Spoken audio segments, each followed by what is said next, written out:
In this video, we are breaking down that Imagineering episode on YouTube. They showed a absolute ton of footage, really surprising stuff actually, for Tiana's Bayou adventure. We're gonna go through this video, we're gonna break it down, talk about it, give our opinions, analyze it up next on OG55.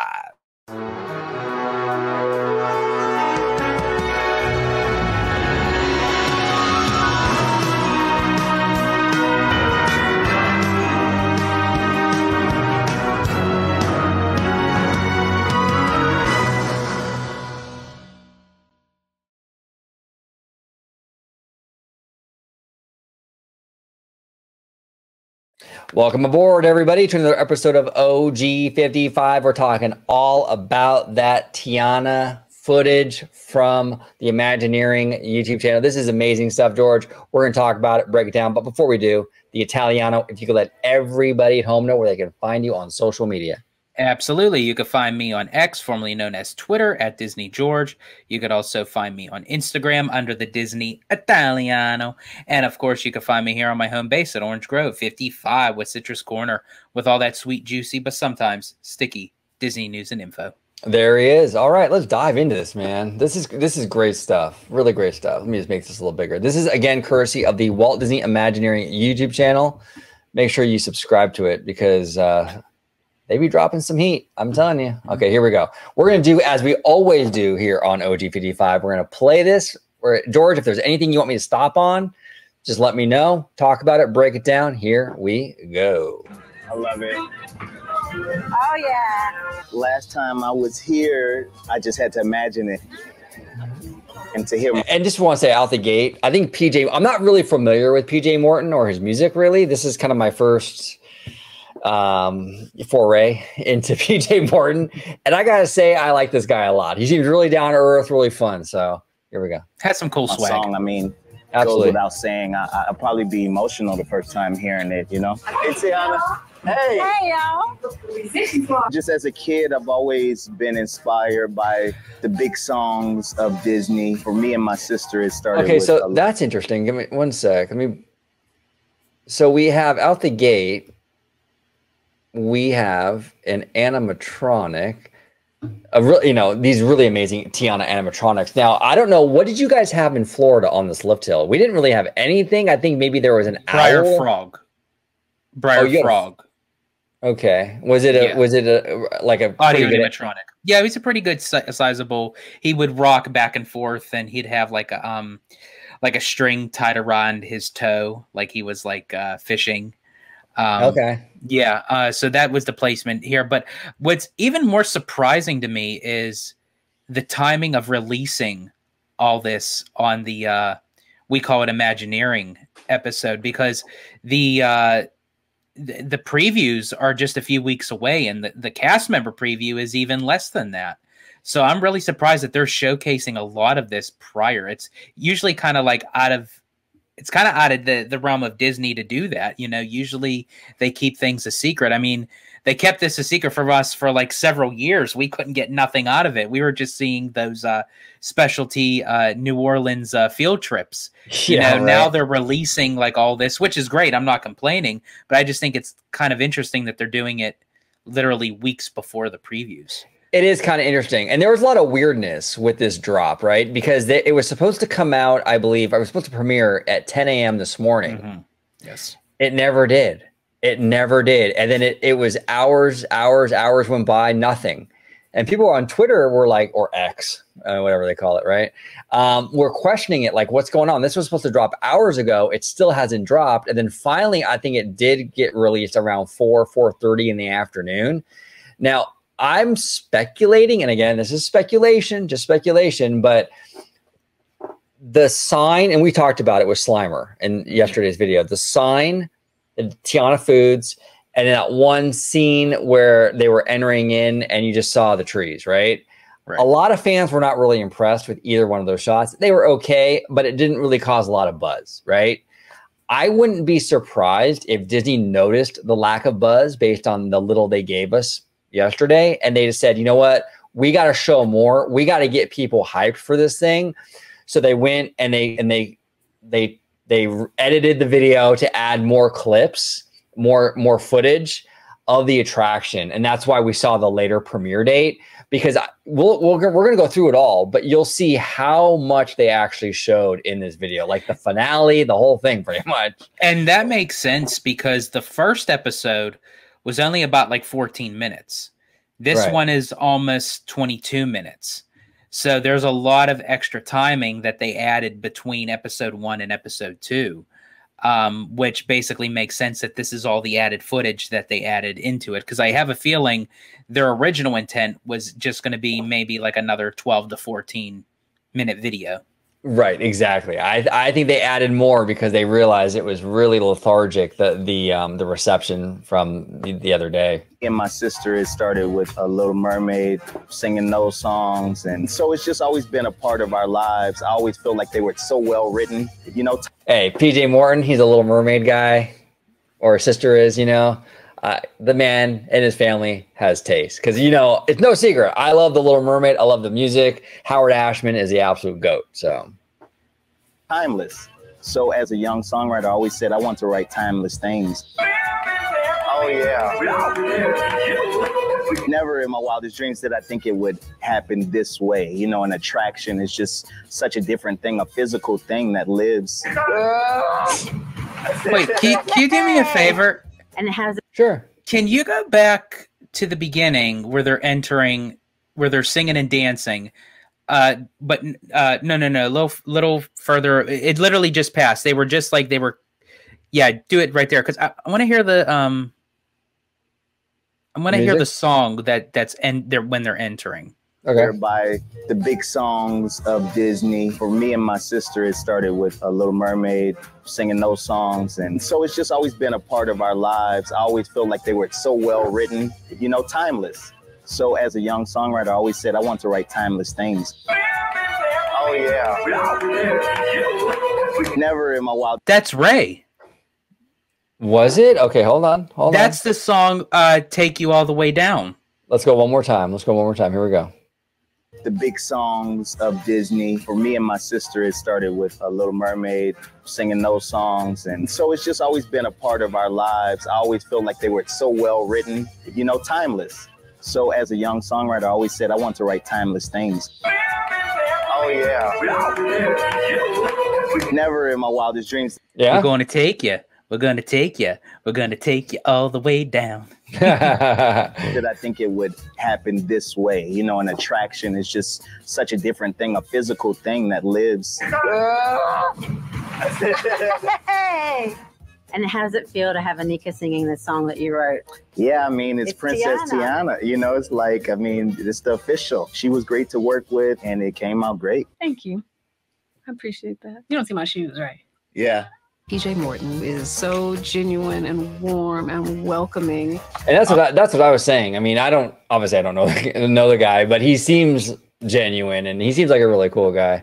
Absolutely. He gives off great energy. I'm listening. It's a free, happy, bouncy song to take you on this journey. Because you're black. Let's do it again. Spice makes us complete. One more time. Man, she looks so good, man. Okay, so this is another one of the Tiana animatronics. And did you notice something off to the right? I do. It's the tree stump at the top of Chickapin Hill. Little homage to Splash Mountain. It looks like it, yeah. I mean, we've heard rumors that, or even actually, I don't even think they were rumors, right, George? I think that actually Disney said they were going to have. They said they were going to have little nods in there. And you can notice too when we do start playing the video again, you'll see the fireflies enter through the bottom of the log and come out of the top. That's amazing. That's what I wanted. That's what I wanted to see in this attraction is a mixed media sort of thing. Look, I said it before, fans are so like this or that. There's no in between a lot of times. Animatronics are awesome. Yeah. Projections are awesome. Utilize every tool you have in your toolbox. It's not, when people demonize projections or screens, it's like, okay, it's all in how you use it. You know what I'm saying? Like, look at Spider-Man at Island of Adventure. It's an amazing attraction. It's voted one of the best attractions year after year. Like, everyone loves that ride. It's a lot of screens. You know what I'm saying? It's all on how you use it. So if it's weaved into the physical sets and the physical props really well, and they utilize that technology appropriately, it's awesome. You know what I'm saying? And it looks like this is kind of what I wanted them to do with the projections, like with the fireflies, and like you can kind of see, I bet the sky and all that is like projections. I like that. This was done appropriately. Then you have the physicality of it too, with the giant trees, the animatronics. It looks good. Looks really good. I think so. Wow. Yeah. Wow. What are people expecting when they get to this end section for that final scene? We knew we wanted a celebration. We knew that. Okay, so we got some bears over here, George. Hold on. Give me 1 second, bro. We got some bears. For that final scene. We knew we wanted. So we got some bears, we got some animals. These are really cute. These different style of animals than we see in Splash Mountain, right? Yes, absolutely. Yeah, definitely. Even because, I mean, when we touched upon the topic of the new Country Bear Jamboree coming to Walt Disney World, the kind of overall look that they give them, like they give them these little like vibrant, bright color look to the bears, and I feel like that's what they're doing here. So I feel like that's the move forward when using audio animatronics, especially for like critters. I feel like that it's like a one tone look, that they're kind of going out of that older like 1980s 1990s old AAs, and now they're moving into the next generation of audio animatronics. Well said. The celebration. We knew that we wanted something that will welcome people in. So you have to, I guess, honor what's been there, and also introduce something new and fresh to it. You have to get really lyrics quick that speak. This is interesting right here. I actually, and then before like this, I like the effect when you're going down the dark drop inside, and that you kind of see that light. That's the magic. That's the magic. Mist. The mist. Right? We knew that we wanted something that will welcome people in. So you have to, I guess, honor what's been there, and also introduce something new and fresh. Interesting, right? It almost has like a Space Mountain vibe to it. Like, it looks like that you're going like through a tunnel, but you're really not. Yeah, it's interesting. Interesting effect, you know, nice little touch, you know, like obviously when they showed us that at D23, it was underwhelming because that was the only thing they had to show us of the entire attraction. So fans were like kind of poo-pooing it. But when you add it in conjunction with everything else, when you add it to the amazing animatronics, and then you add it with the projections and the lighting package, it fits. It works really well. This upcoming scene right here, actually, I really like this upcoming scene because we have a scene like this similar at our Splash Mountain, where it's like all these big like mushrooms and things like that. The jumping water. Yes. It looks like at some point in this ride, you're going to get shrunk down maybe to the size of a frog, I'm guessing. And you can kind of see when I play it, you'll see Tiana looking through like the foliage looking at like the scenery, right? You could tell she's bigger looking through down at you. I thought that was really, really clever. A cool way to kind of incorporate this scene because, you know, Princess and the Frog, you know, obviously it's about frogs, and it's kind of cool to have her interacting with us as frog size now. You know what I'm saying? And it was a clever way to incorporate this particular scene of the attraction. Go ahead, George. And that's probably what the Bayou Mist was for. It was probably the transition of us being human size, and then we move through the mist and we transition probably with the magic of Mama Odie. We get turned into the size of a frog. And this is the correlation that happens after that drop. Absolutely. I like that. In execution, I think it looks pretty good, bro. Fresh to it. You have to get lyrics that speak to every. See, you can see the projection. You can see her face, and she's kind of looking through. This looks good, man. I mean, I know in our scene here in California, we do have some, I don't even know, they're like birds, like storks, and they're kind of like like on the water, like spouts and things like that. I don't know. What did you guys have here in this scene? Were there down in Florida, it was like turtles, fish. It was like different things, like, and then you'd have jumping water going through these little like anthill kind of things, but they didn't utilize like the color schemes of this, like where like it's the very like a vibrant like yellows and greens and everything. This looks really good. Now the question I want to ask you is about Tiana herself. It seems like with her, they kind of utilize like a CGI form of her to kind of match the audio animatronic. Do you think that was a smart route that they went, or do you think they should have went more of the classic animation style that people are used to seeing her as? I would have done the classic animation, and I think it would have worked way better, in my opinion. I like the concept. I like her looking at you when you're small. I think that's kind of cool, but I would have done classic animation. A perfect example of that is actually the Alice in Wonderland dark ride here at Disneyland. They incorporated projections with the physical sets. It's hand drawn and it looks amazing and it blends in seamlessly, you know, because it actually looks like from the film. Yeah, I'm not big on when they CGI these characters. We see a little bit of that too in the Little Mermaid ride, you know. Yeah. I don't know. Everyone and speak the right way. So it was a. But look at this. Hold on one sec. Give me 1 second. In there, and also introduce something new and fresh to it. But you have to get lyrics that speak to everyone and speak the right way. I mean, the colors though are just amazing. The lighting package for this is incredible. So it was a fun process for me as a songwriter. Wow, I wrote that song. That's wow. Yeah. Whoa. Well.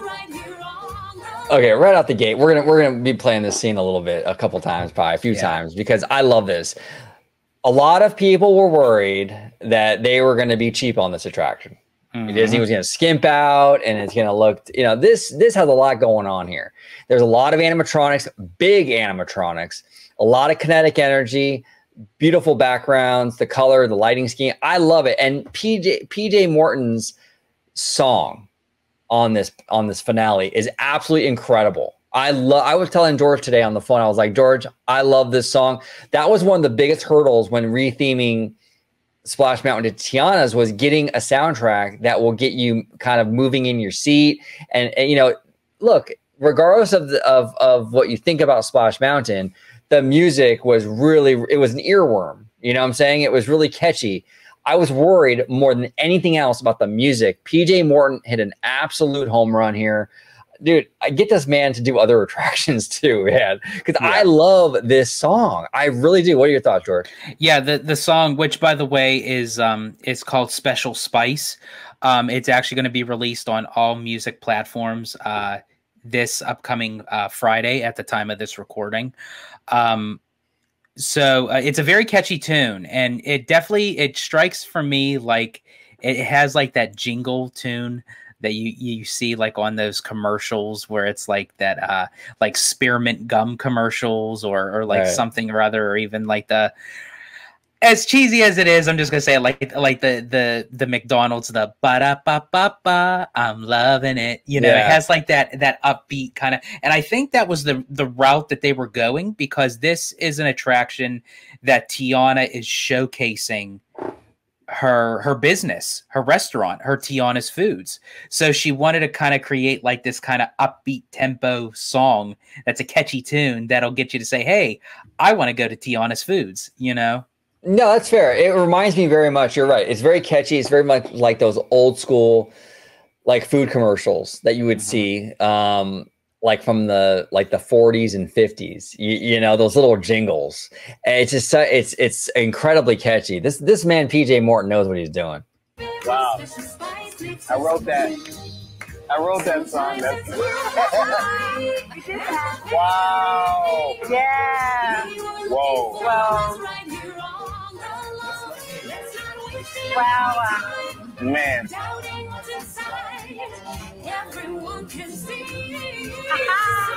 And we got Louis the Alligator, we got Tiana, we got a lot going on here. And you can see in the windows they do incorporate some projection stuff. This is what I'm talking about, George. This is what I'm talking about. We have so much technology since the late 80s, early 90s. Utilize it. There's nothing wrong with it. When fans demonize projections and screens, it's the wrong mentality. It's okay to utilize new technology. We have it. This is what Walt Disney, look, I know it sounds so cliche and everyone says this, but it's true. If Walt had the technology, he would have used it too, right? Why are we going to be stuck in the 1980s, which is animatronics? Utilize other stuff too if you can. And it looks like they're using it all. And it doesn't seem bare. Like, this is no more bare than what Splash Mountain had. And honestly, it looks of course like not, because the bears were in the previous scene. Right, yeah, exactly. The bears were in the previous scene, exactly. But it's no, like I agree with you. I definitely agree with you. I love the vibrant colors, the music, the lights, and it definitely feels like a scene from a Mardi Gras party. You know, you're down in New Orleans and or New Orleans, I guess. We, you know, potato, tomato, tomato. I'm an Italiano. Forget about it. But I feel like that. And I said this before, and I'll say it again. You don't need 20, 25 plus audio animatronics in one scene to make it work. Right. No, you don't. You don't. It's okay to try different stuff, you know? And that's the thing, you know, I know a lot of people that are, you know, really upset over Splash Mountain leaving and the culture war stuff and all that. They're going to go through this footage and they're going to go, well, that scene had 5 animatronics and now we only have 3, you know, and stuff like that. I understand that. Yada, yada, yada. I get it.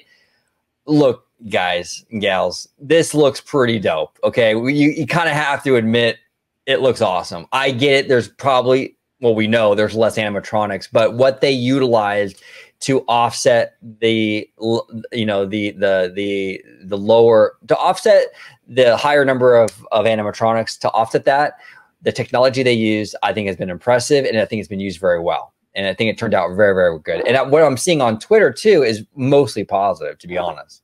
I wrote that song. Wow. Yeah. Whoa. Well. Wow. Man.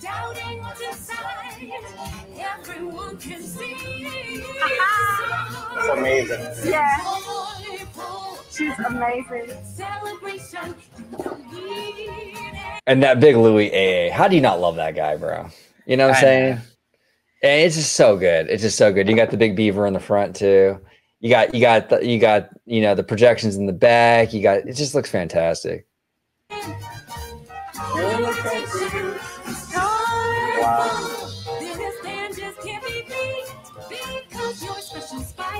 Wow, that finale room is just like amazing. I mean, it puts you right into it. The music is playing, the band is playing, the Misfits, which I love. Everybody's welcome. It's a party. Seeing that, seeing it done, seeing the. I mean, okay, look at this scene right here. I mean, these are, look, maybe technically there's less animatronics, but they're massive. They're more advanced. Well, in here, technically, this is a plus because in this scene, from my understanding, is where Brer Bear and Brer Fox are. Well, Brer Fox is standing on Brer Bear and he's stuck, and the alligator is pulling on Brer Fox's tail. So really, you only had like 3 animatronics in that scene. Wow. Here you have like what, like 7. Yeah, it's hard to make out like the bears and the animals in the back. There's like at least 3 or 4 back there. You got Tiana, Louis, a couple other characters. Yeah, there's probably like 7 or 8 here total. Yeah. It looks great. It looks freaking great. I mean, honestly, it looks great. The only thing I think so far, the big criticism I have, I would agree with you, George, is that one mushroom scene that's CGI Tiana. Mm-hmm. I think if there's one thing that I can kind of nitpick, sort of, that's probably it, you know? Yeah. Animatronics, which are top notch. And of course, the icing on the cake for me is that my song is playing and it went. Oh, there's Mama Odie. Mama Odie. Hold on one sec. We got to see Mama Odie. One sec. Here we go. And sing the animatronics, which are top notch. And of course, the icing on the cake for me is that my song is playing and it went from writing a song at the piano to an attraction with all these things going on. So it makes me wonder. A dream come true. People makes me wonder, are they going to have 2 Mama Odie animatronics? They must. Because I was under the assumption that she's going to be at the top of the hill before you drop. Yeah, she is. That's a different. So I guess they would have 2 animatronics of her. They have one, I think, going up the drop, and I guess they have one here on the way out. So, I mean, and that's cool. You can have as many Mama Odies as you want, because that animatronic is actually my favorite out of all of them, to be honest with you. It's mine too. Yeah, absolutely incredible. Absolutely incredible. And you can tell too, like PJ is like going through here. He's impressed. He's like, he's really loving this. A lot of times this is the thing with Disney, like videos, like from Disney, you get a lot of fakeness and a lot of Disney stuff, right? A lot of scripted kind of. Yeah. You know? This seems, at least with PJ, he seems very genuine. Yeah. And it's cool because it's like, he's excited. He's like, I wrote this song and this is awesome. And he should be very proud of it too. And I think what a lot of people is a common misconception is, even though they worked on a piece of the ride, he only did the music. So he's in the recording studio with the singers and the musicians and the orchestra or what have you, in the sound mix and everything.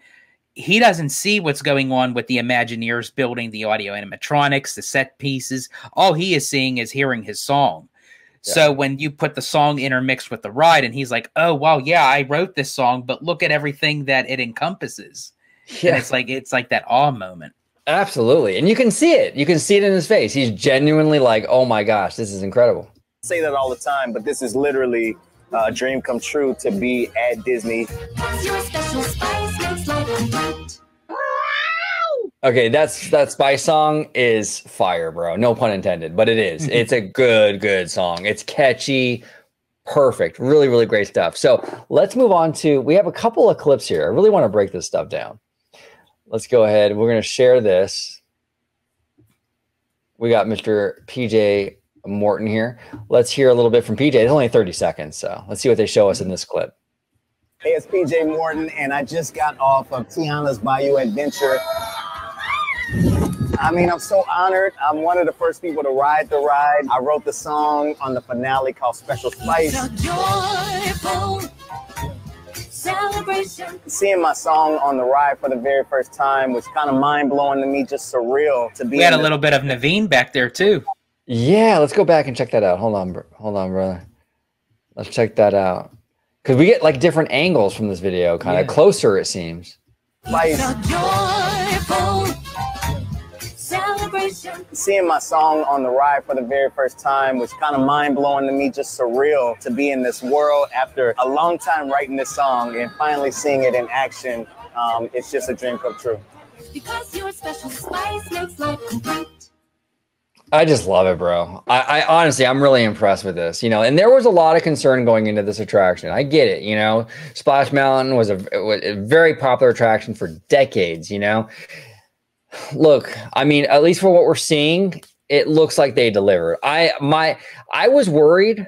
A couple of years ago, if you would have asked me, I would have said, hey, look, I'm concerned. The music, this, that, and the other.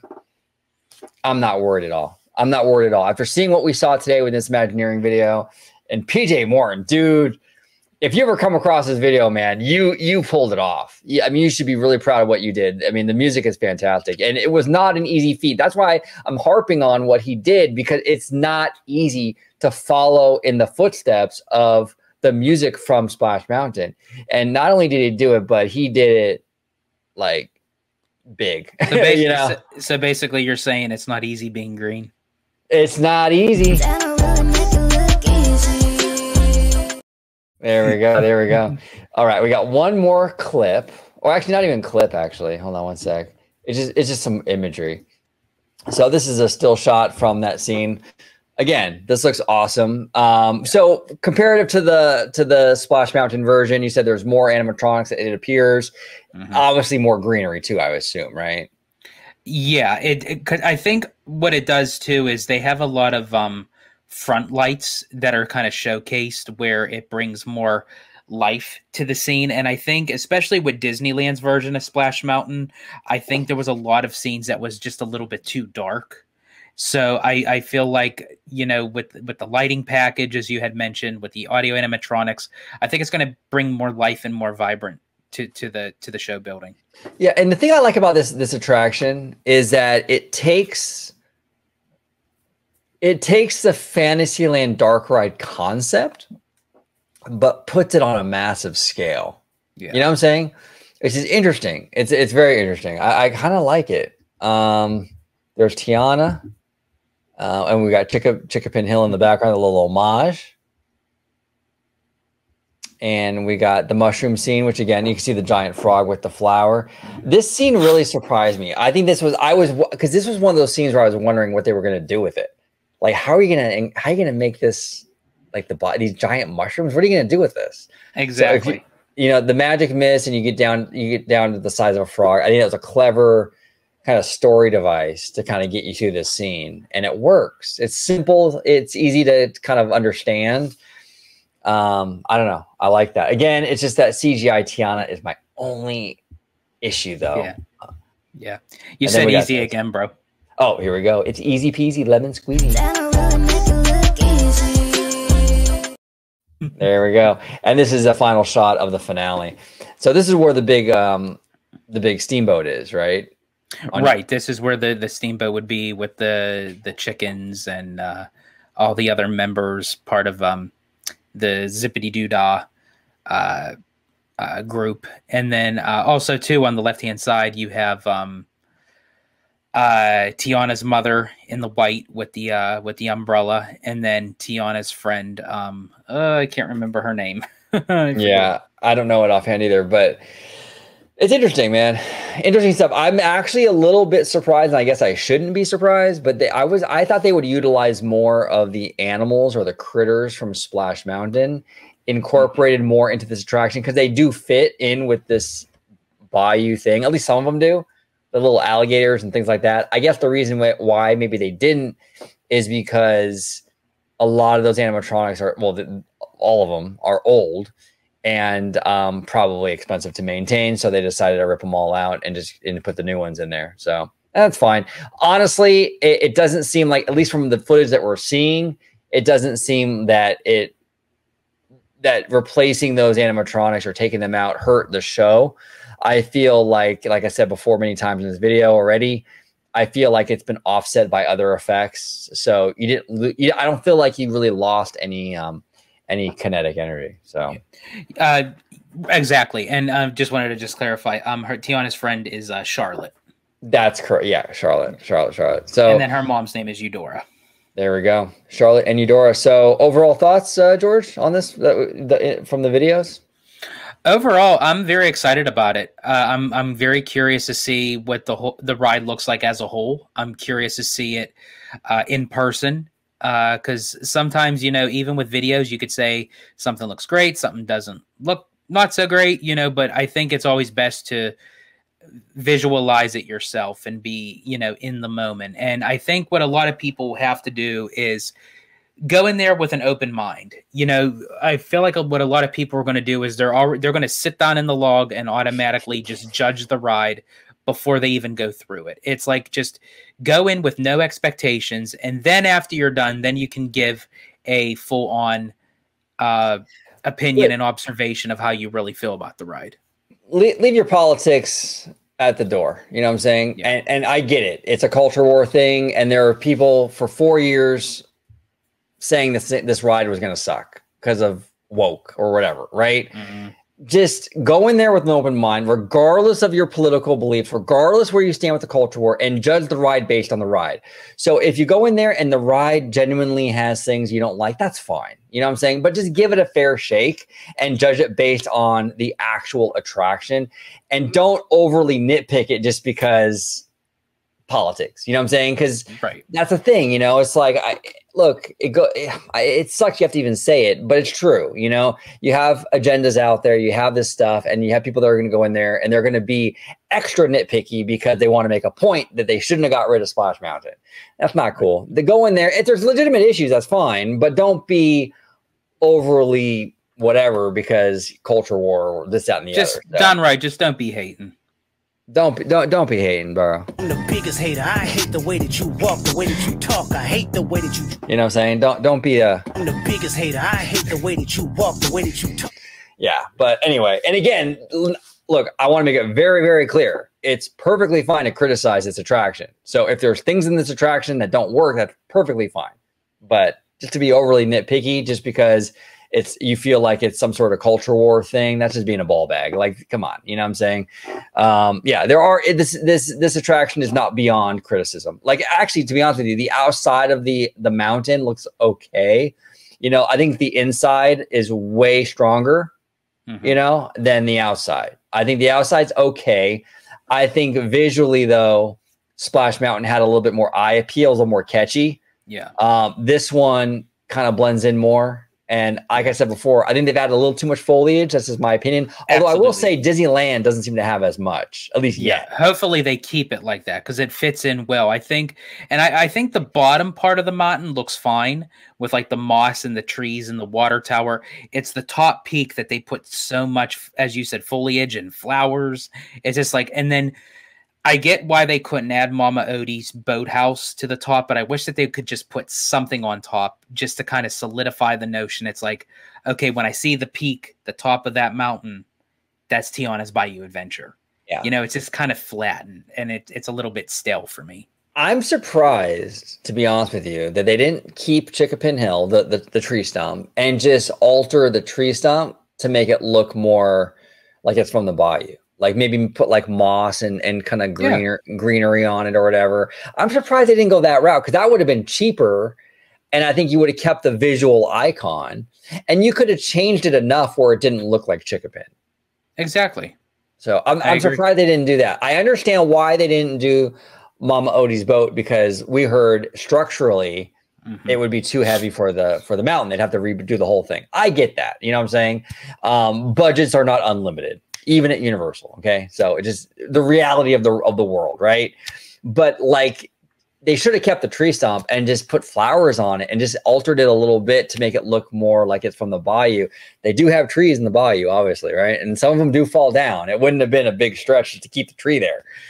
I don't know. I'm not an Imagineer, but that's the route I would have gone with it. But maybe because they feel Song of the South is so problematic, keeping that element of it would have been a little too much. But then they added the homage inside. But they added it on the inside. So it's like that was a decision that I which okay, I'm fine with that.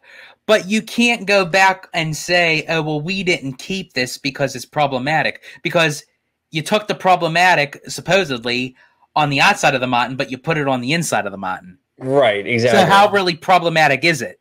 Right, that's what I'm saying. Like that whole scene or that whole situation, like I don't know where their mind was with that. Like that was a weird thing. That was weird.